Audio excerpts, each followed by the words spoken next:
faire une mise à jour d'une PSP Slim en 4.0 M33 en 5.0.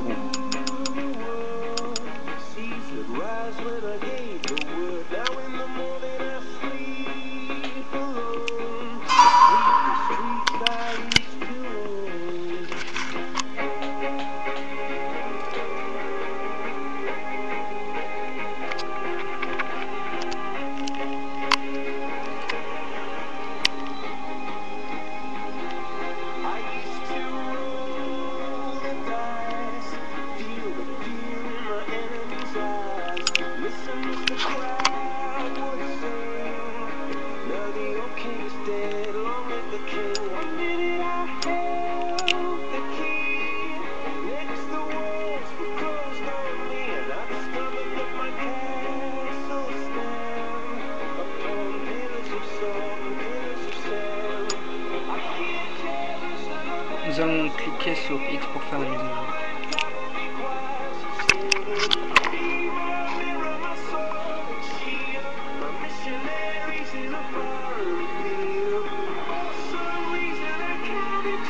Et c'est parti.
Donc la mise à jour est terminée, nous allons redémarrer pour voir les nouveaux changements.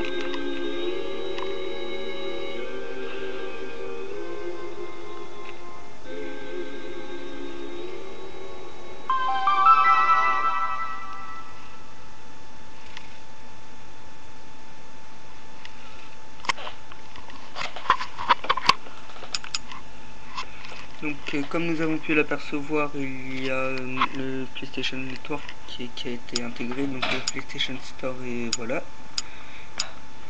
Toujours les mêmes fonctions avec, donc la lecture UMD.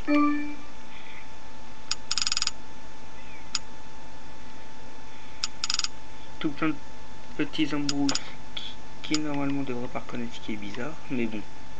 On ne devrait pas les démarrer.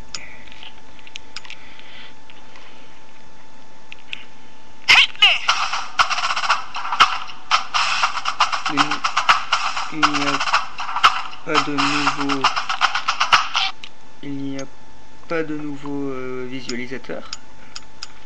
Par contre, dans les paramètres système, donc il y a à nouveau la connexion automatique. Donc voilà, nous voici en 5.0 sur une PSP Slim.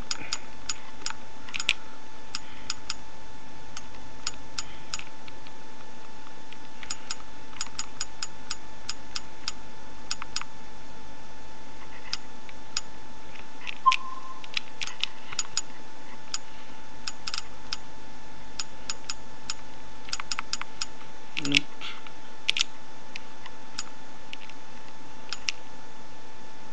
nous pouvons aussi revenir sur les bonnes vieilles vagues ou sur nos nouvelles vagues. Les couleurs ont l'air d'être les mêmes, elles sont bien belles. Donc maintenant que nous sommes au 5.0, nous allons utiliser la Pandora pour revenir en 4.01 M33.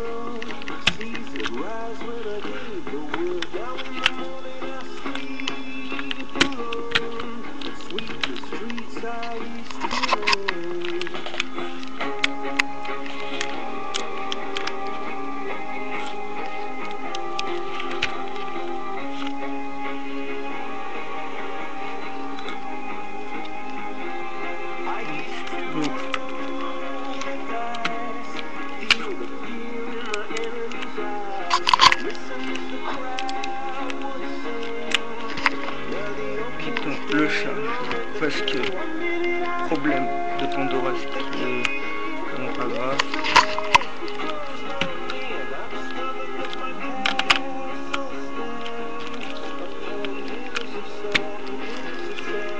La PSP non toute seule et c'est parti pour revenir en 4.01 M33.2.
Donc on va en profiter pour parler un petit peu du 5.0.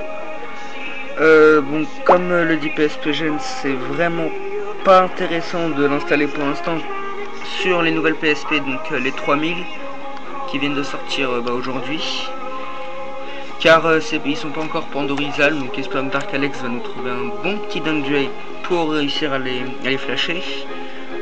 Pour ceux qui sont accros au firmware officiel, c'est bon pour eux s'ils veulent.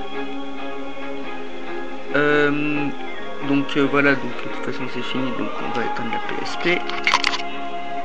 On va remettre nos petits composants.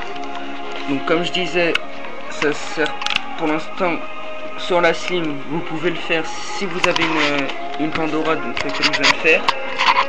Sinon ça vous sert, sinon si vous voulez le faire, vous perdez tous les bénéfices du CF, ce qui est un peu plus embêtant quand même. Donc la fonctionnalité la plus importante, je pense, du 5.0 est le PlayStation Store, excusez-moi.